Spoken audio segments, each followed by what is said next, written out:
Concerns, you know what I'm saying? You give a background where you came from, your story. You know what I'm saying? It's important. Everybody has voices, everybody has stories. It's important to know where people come from because like it's who we are and how we actually get to know them, right? So, yeah, man. We're gonna start out like that. I got a question already. If y'all have any questions, y'all know. Bam, bam, bam, bam, let's go. So, first question is, you know, what's your story, where you come from? How did you find KRUMP, and how did you fall in love with it? Okay. So I started when I was in middle school. I seen the movie Rise. When I got to the 9th grade, we had a dance competition called Dance Club 21. It was on national television. I met my big homie C4 at that event. I also won the dance competition show. So he was like, look, you need a KRUMP. And I was like, yo, I've been watching the movie Rise, you know, Daisy, which is my favorite female KRUMPer. She made me start KRUMPing. So seeing her and him coming to me about it, I was like, yo, what's up, when? But when that started, I had to practice for like a year and some months before I could even start battling. I don't know how it is now, but I had to practice and I had to work before I could even get in the ring, even section, honestly. So I heard about the Mad Rocker, right? I went to that with Freedom and Crush. That's when I got big and I got there, and then I got packed out by Crush and the Impact crew. When SK was around, and Solo made me Lady Solo. That's when Notepad was there. Around that time when they had that studio, I don't know the back history. It was 2009, the Realm. So yeah, I was around that time. But I was in college playing basketball. Went to go hoop. Went to college. Stopped cooking for a bit and came back, and I'm here. So yeah, that's me. That's my story.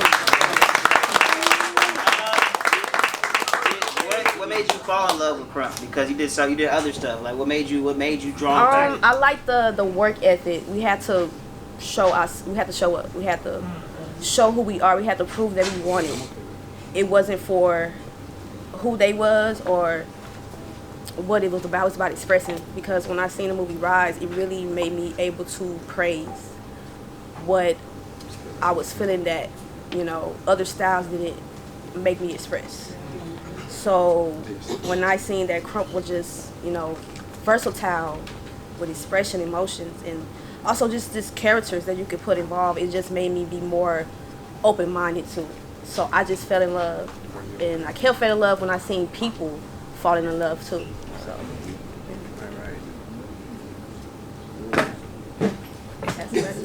Oh, same question? It's my turn. Oh, snap. Well, hello. I'm Dot, or Raw, again. I started KRUMP. I was sitting in my English class in my junior year of high school. My barber, who cuts my hair now, is this little Filipino dude.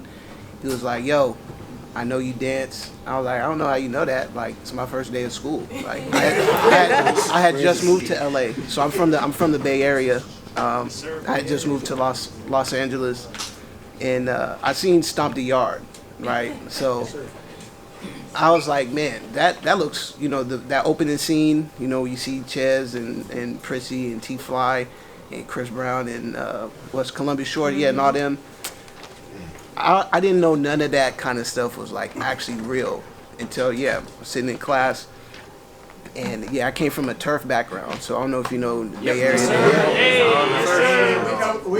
Like a peak hyphy movement. Like that's like when really like E40 dropped Tell Me When to Go and all that. That was when I, you know, schooling. So I moved to LA. We go to an 818 session. Yeah, and mind you, this was when it was like really up. So it was behind the park by these vending machines, and I kid you not, on a random Wednesday, it was 150 people there. I could not believe what I was seeing. So there was 3 different sections of KRUMP happening, and they were all battles. Goofy was getting off on this dude over here, and I was like, that's Goofy. I seen him from YouTube. And there was a session. T-Fly, Prissy, and C was right over here. Hello. Nice. Hello. Can you hear me? Yeah. And in the middle section, Enforcer was dogging somebody. I don't know who it was, but that was my first time I seen KRUMP like in person. And I couldn't believe it. I was like, this is actually real. Like, you guys get together on a Wednesday and you guys you guys go ham. So that's when I first seen KRUMP, and like honestly that's when I fell in love with it. It took me, just like she said, almost about a year and a half before I actually jumped in a session too. So I finished high school, and then that's when I low-key got in the session. But it was a lot of practice and preparation for that, because like in California at this particular time, you couldn't just jump in a session. Like they would literally, like, if I would have hopped in a session my first day there, they would probably cut the music off. Get this nigga out of here, what the hell? But you know, that put a different kind of like fire in me, because I seen that. I actually saw it. Somebody hopped in, they was like, boo. They booed him. I was like, that's never gonna be me. So, you know, the first time I actually was able to hop in a session, this was in a matter of like, so this is a month span. I hop in a session my first time. They was like, all right. The next week, they pushed me in there. I was like, all right. The third week, they said, we want to see if it's not a fluke. Like, you know, we want to see if you're actually consistent. And I was, you know, I was like, cause what, I like her out hoop, so you know, I got a little work ethic. The fourth week, battle. I'm already battling now, you know what I'm saying? So, like, that's how it kind of went. And yeah, that's when I fell in love with it. I just that community, like going there on a Wednesday, telling my parents I'm working on a science project, but you know, I'm going to watch some KRUMP. I'm in the lab for sure, just not in the biology lab.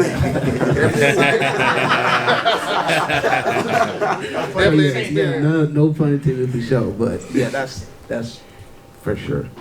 I got one question for Miss Destiny, right? So in KRUMP, you know, because you're who you under? C4 and solo. So, how important is like? My bad. Our conversation earlier, right? She was talking about how she's still under C4, and she said he don't dance. So why are you still under him? You know, if he doesn't dance, and how do you manage that? You know, like you know what I'm talking about. All right.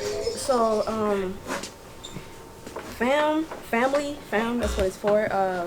I feel like when I first started, that's what he explained to me. He was like, yo, you're in here, but you in here as a family. You know, you're my sis. I'm going to take care of you. I'm going to mentor you.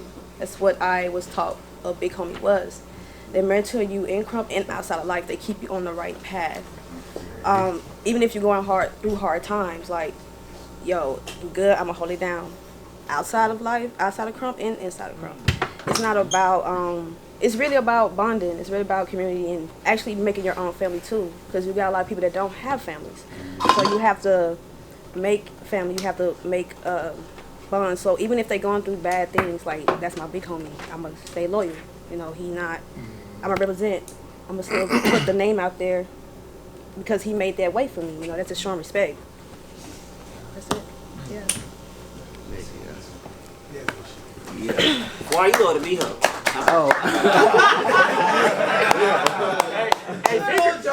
Hey, favorite KRUMP basic from both of you. Favorite KRUMP basic. Wow, that's actually a good one. I would say your overall your basic stance, like position number one. Balance point? No, not a balance point. Like check whatever. Posture. Yeah, posture. I feel like that's my favorite one because that's where you look KRUMP. Yeah. Yes. You know what I mean? That look thing right there is what separates, you know, KRUMP from locking, popping, breaking, turf, anything, and that's what it looks like. You know what I'm saying? If there was a silhouette and it was like, who's that dance style? it's KRUMP. You know, like Pokemon. I swear to God. But you would be able to tell what it is by how rugged and you know that silhouette looks. So that's mine. What do you think the KRUMP community lacks, both like in the dance setting and then in the environmental setting? Ooh.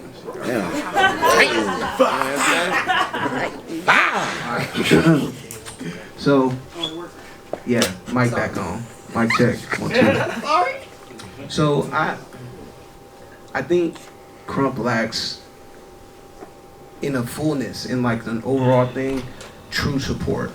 You know what I'm saying? Not just like this, you know what I mean? Like you guys are together now, but when you leave here, y'all still gonna fuck with each other after this? Oh yeah. You know, excuse my language. Sorry, there's young folks in here. Excuse my language. But I think that's what it is. Like, you know, we're all gonna meet up at the at whatever event coming soon, right? Kill KRUMP, right? Majority of us are gonna be there. We're all there to see something that has been like boiling over for a long time. Man, I don't necessarily call that support. I just think people want to see the end result of something. Yeah, we just being nosy. You know what I mean? Being nosy. You know, we the neighbors that look out the window. Yeah, but you know, and see what's going on. And like, so if you want to say like accountability, but I just think it's a real, true like support kind of thing. You know, we'll get together for a little bit. And then when we part ways, you know, people be bickering here, bickering there. But, you know, then they come back to an event, it's like, oh, yeah, it's rainbow sunshine sometimes. You know, sometimes. Yeah, sometimes, you know, people drop albums. You know, not everybody be like, you know, supporting the link or actually buying it because people share band camps. You know, like true support. You know what I mean? That's just what I feel. I do feel like you guys, like this right here and what I'm seeing in my face is support. You guys are in here supporting Mock's session and supporting each other. You know, I've been here. This is my second time in NC, third time in the Carolinas, and I've seen the consistent support from you guys. You know what I'm saying?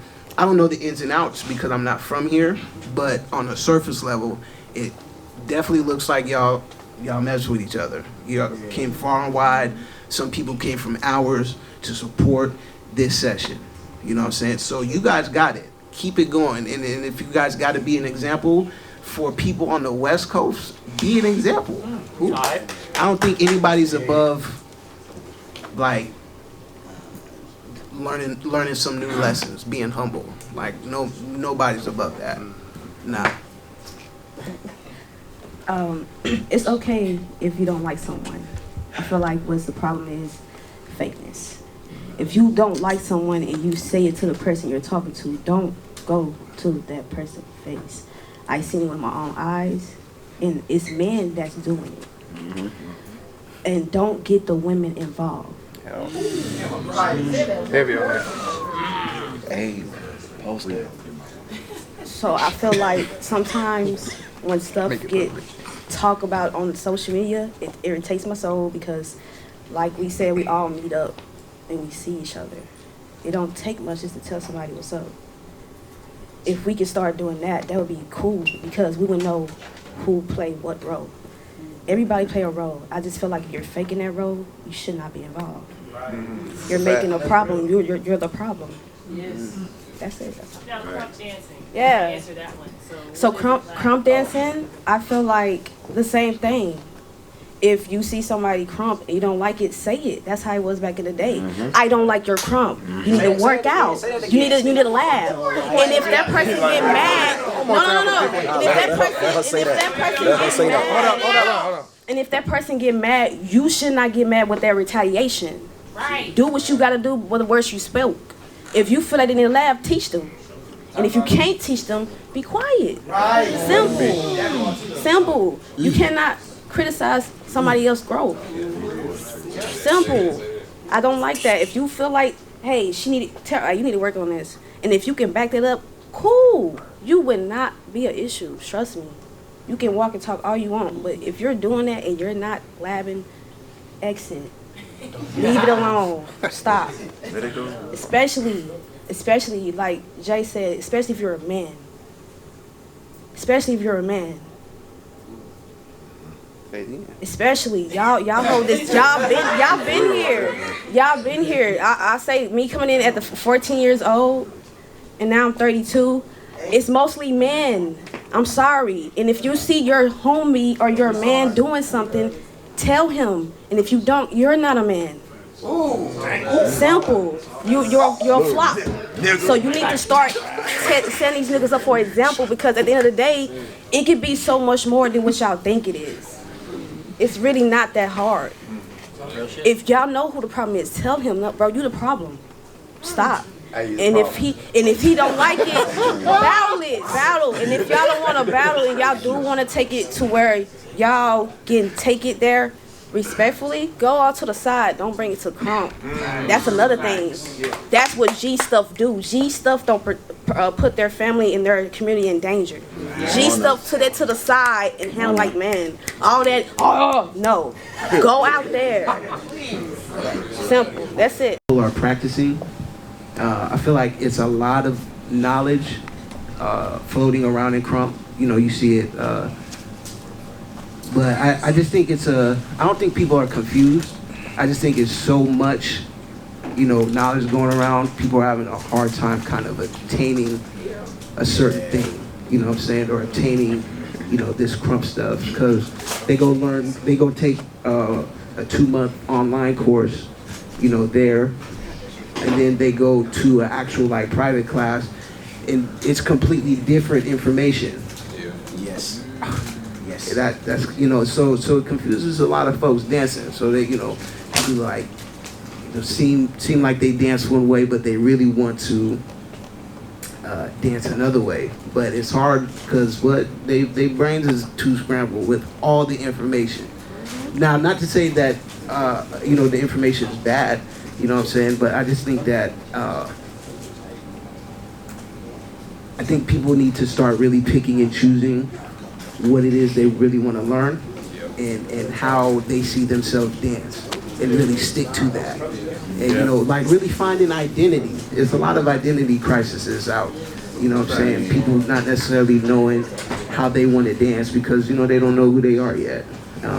But that also comes with time. I think that KRUMP is like wine. KRUMP gets better with time, no matter what. And no matter what. Like, I thought I was good at year 7. Actually, no. Year 7, I didn't even think I was tight. Year 13 was when I thought, like, I'm actually pretty good at this thing, you know? And that's a real human, you know, human thing. You put a lot of work in, you know, you get to year 10, and sometimes you don't feel, you know, good, you know, feel that. But, you know, it'll click, though. The more you actually, like, stay on it and really like take this seriously, it'll click. My question is for Lady C4. Speaking back, I love movement. I love the kinesiology of the dance, the physicality of the dance. But a lot of people bring in an idea, especially with men, when we try to bring in women, they say the dance looks too masculine.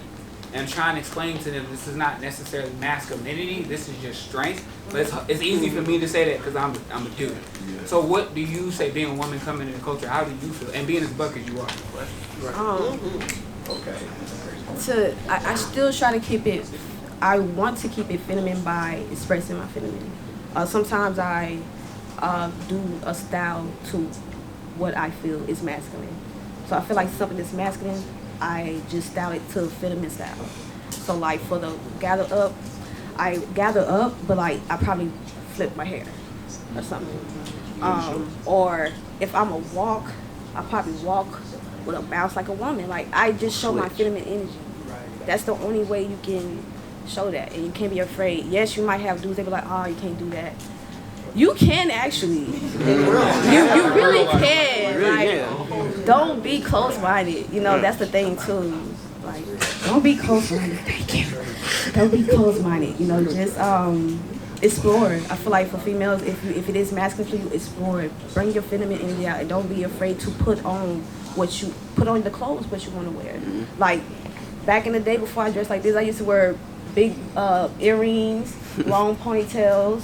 I showed my feminine energy, even though it was a masculine. I still showed both my hair, the stuff I put on my ears, the stuff I put on my feet. I still show feminine energy. Something that most dudes not gonna show, right? So that's the only way I can bring that energy inside the crowd for females. Good time. Yeah. I know. That's not. Are we asking a question? Yes, yes. Anybody got questions? I'll Hey, let me I got Hey, what's your, for both of y'all, like, what is your mindset going into a battle?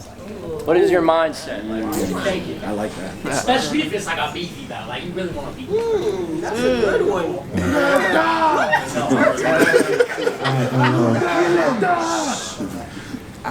Okay, so a battle in general, so you battle over time. In the beginning stages, it's just sometimes you hope you do well. Okay. That's so true.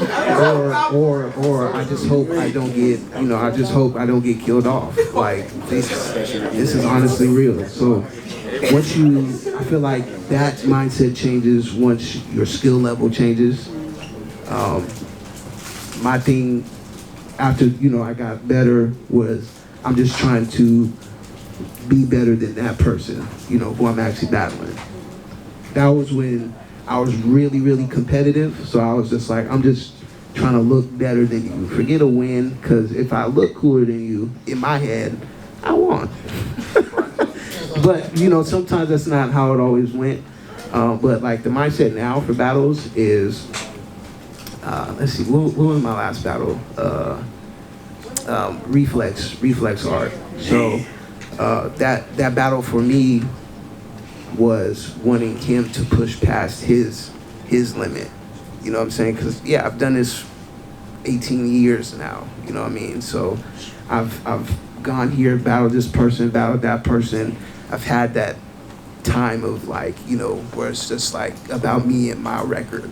I had that time already. So now looking at it and looking at all the new faces, all the people that really are taking this KRUMP serious and that want to battle, and we, standing across from each other, I want you to do the absolute best that you can, because I am. I am. Because I still feel like I still have a lot to give when it comes to battling, but it's for the opponent now too. Like, all right, don't shrink, because it's me or, Solo or Destiny on the other side of you. Don't shrink because it's that person, if it was like Kobe Bryant, he never shrank when he saw Michael Jordan. He wanted to destroy Michael Jordan. Like Bulls Michael Jordan, even old Michael Jordan. He didn't care if he was old. He dropped 55 on his head. Didn't care. But that's the thing. Michael Jordan was probably like, yeah, Kobe probably gonna drop 55, but that's good because I'm 40, but I'm gonna still give him 30. I'm gonna still give him something, but I want that person to, like, really, be their best. I feel that. I go into the battle I don't compare. I used to do that when I go to battles. I'm like, oh dang, they can do this, and I can't do that. So like, it throw my whole mindset off when I'm about to battle, because it's like, dang, I should never did that. I say the best way to go into battle though, just know who you are. That's it. Because they don't know who you are. Simple. Introduce yourself. That's something I learned a long time ago. Just introduce yourself. And like, don't even think about what they can't do. Don't do it. I feel like don't do it, especially if you're not a battler. Because at first I wasn't a battler, I just loved the section. I became a battler by my big homies pushing me to do so. So I also learned, just don't compare. Don't compare. Don't worry about what they say, or she say, or he say. Just know your purpose and your intuition, because that's your character, your energy is going to push your battle. No matter if they are good, no matter if they are you know, been a crump going longer than you. Just don't compare. Just don't compare. I feel like that's the only thing I can say. Because once you compare, your battle is gone. Yeah. Comparison is a thief of joy. Yeah. Just saying that. We You have know. a question. Hey. So I'm gonna ask this on behalf of our rookies and young hitters coming up. Can you speak about how you guys came about getting your first booking? And once you finish that, can you please explain the importance of how you conduct yourself on a booking? Okay. Because you guys, you know, you go around a lot, so I figure it's a good question to ask you. She's Miss Worldwide, so let her talk about that for sure. I'll chime in, but that's worldwide. I appreciate you. Different language. Very humble, very humble. I feel like it's just like life. Stay in your lane. Focus on what you have to do. And if you hear noise, don't try to go to the noise. It's best to, the way you present yourself matters.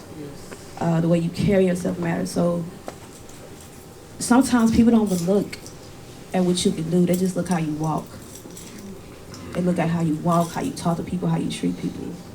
And I feel like your character is the main important thing before your dance. And you could be a tight dancer. And we all know tight dancers, but their character is messed up. You know, so I feel like if you have a good character and you're respectful and you know how to speak to people, and when I was talking about dance, we're just talking about you as a person. That's gonna get you farther. That's gonna get your booking right there. How you treat people and how you talk to people. And trust me, if you think nobody's watching, you have watchmen everywhere. People is watching you. Yeah. So if you're crumping, don't think they don't see you when you're not crumping. They trying to see what you do outside of life too. They're like, okay, what he got going on? Dude? What she got going on? So I feel like your presentation, how you walk and how you carry yourself matters for your dance too. I think that's how you get your bookings. I honestly feel like that because my whole career, even though I heard noise, I heard stuff, I stayed in my lane. I stayed in my place. I stayed focused. And I treat people with respect. And sometimes if I don't have nothing to say, I just don't say nothing. You know? I mean, with dance, I feel like with dance, like Rob was saying, like, you have to support, and it have to be genuine. Trust me, people gonna know if you genuine support them or not. It have to be genuine. I feel like genuine support of others in the community of others all over the world, people see that and they love that too. Going overseas, they love talking about the U.S. Don't get me wrong. Man, you got some fans out there. But when you have a fan, they also look at y'all bad things. And they take up on it. They think it's good. They're like, oh, if they doing it, we can do it too. But that's how powerful we are as people, as a crump community. So I feel like character is just your first way to get your booking. Right. I'm gonna answer your first question about my first booking was in Jacksonville, Florida. This was, I believe, 2010. I had just got on Street Kingdom. This was after the split too, so SK, Impact. So it was like a whole new group of SK members. I remember it was this one clip. It was like a session clip. It was like black and white. We were dancing, and it kind of had some color, but I had a clip in there. A clip of mine actually made it. Like she said, you don't never know who's watching. Like, never know. That footage goes up. The next day, I get a message from, the people out in Jacksonville. It was like, hey, we would like for you to come battle, and teach. I was like, uh-oh. Teach, huh? At this point, I've never taught a workshop, so I actually declined the workshop. But I said I'll battle, though. I didn't know, at this point, I've never taken a workshop, so I don't even know, like, what do y'all want to, I would have got in there like, so what y'all want to learn? Right. It's not bad to ask. Yeah, it's not bad to ask, but you gotta come prepared. So I actually declined that. I declined that one. So that was my first one, and then the ball was rolling after that. People thought I was from the East Coast. like for a long time because of how much I was able to get booked. And I knew I wasn't like what? I'm in a group with Knucklehead, Mad Hatter, Beat Ass, Concrete, Tie Dye. So, you know, them some pretty good folks. But the fact that I was still able, you know, to go to certain places based on like not just my skill, because I knew I wasn't like the best one, but I knew I was tight, but not like, you know, them at this point. But it was my character. Like I felt like that. Like I felt like I was able to connect with folks. You know what I'm saying? We could chill, laugh. It doesn't always have to be so crumpety crump. If it is, that's fine. You know, I'm young at this point. We could get crump. You know what I'm saying? But I've always wanted it to be a connection thing. Me and Mark spoke about this trip, and he was like, "Yeah, man, you know, figure out where you're gonna say." I was like, "Bro, I can say with whoever bring me out there." You know what I'm saying? I'm not high maintenance. You know, I think that's the thing too. I think a lot of folks get on their high horse because, you know, they've been able to go a couple places. And, you know, granted, yeah, you know, I get it. Crump is taking you overseas and whatnot. So, yeah, you could toot your own horn a little bit because who would have thought? But you have to remember, like, you're dealing with people. Sometimes these aren't big, giant corporations. Like, what? Crump is not. When I went to Jacksonville, just want to let you know, the event was in the street. But I didn't care. I did not complain though. I was like, yo, this is not what y'all said was gonna happen. Like, I'm out here cold and what?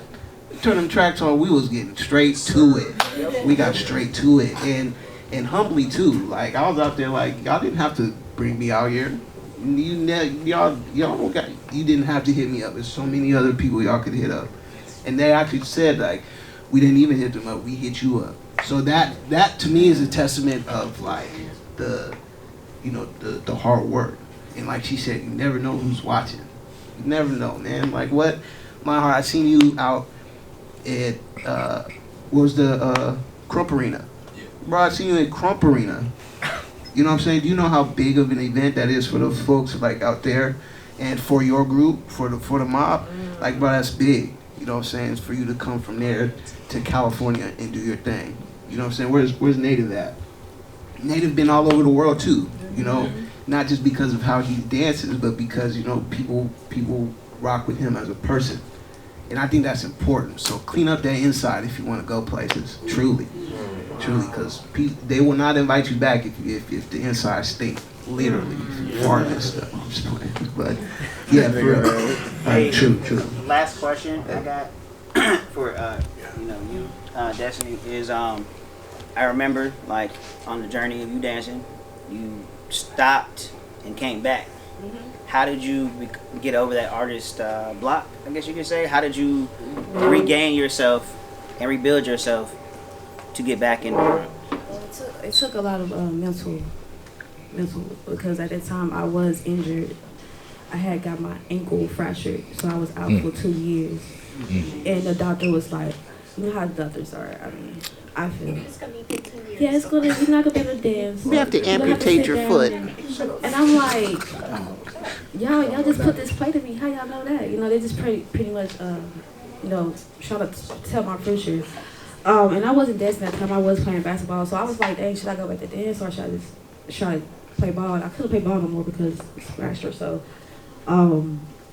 I was in a dark space actually. So I was like, man, how am I gonna get back at this? The community helped me out. They was throwing stuff, and I just went. Even though I haven't been around for 3 or 2 years.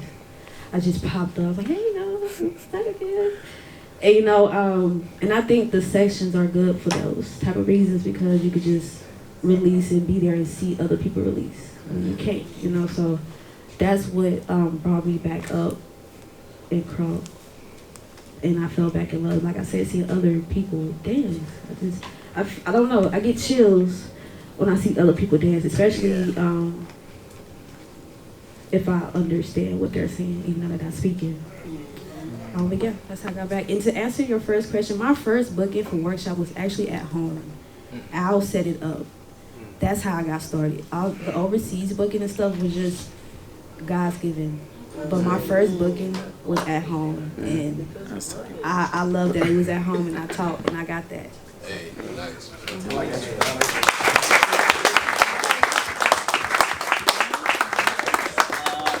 That's pretty much it. Unless you want to, you had an artist block that you just.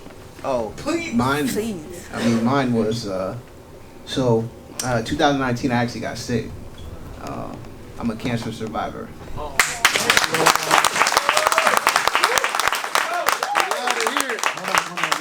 We're actually celebrating 7 years like this week. So like, let's go.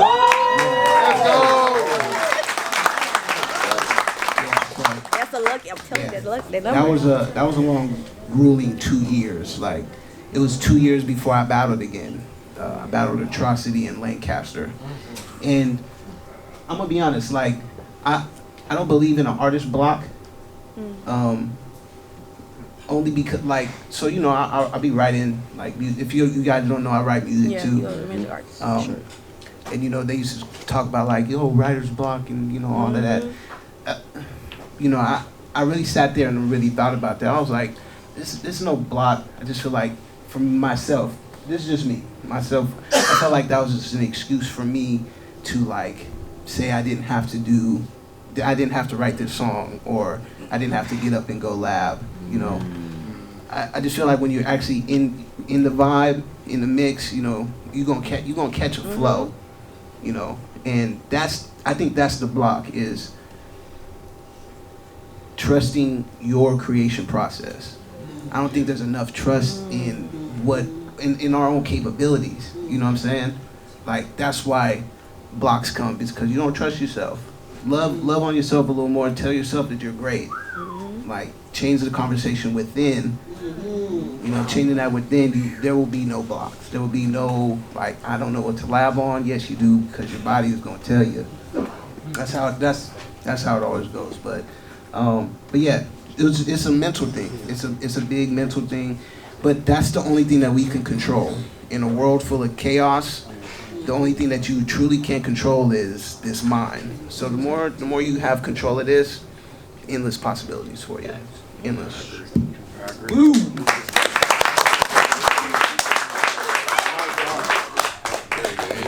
Thank you guys. You guys are awesome. Thank you.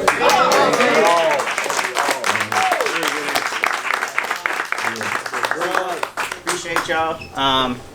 Well, all right. Yes, I appreciate y'all. Honestly, there wouldn't be an event without y'all, and y'all, of course. But it's important that we give you guys energy to go back. You know what I'm saying? So, I'm saying it, but we need to give y'all a clap again.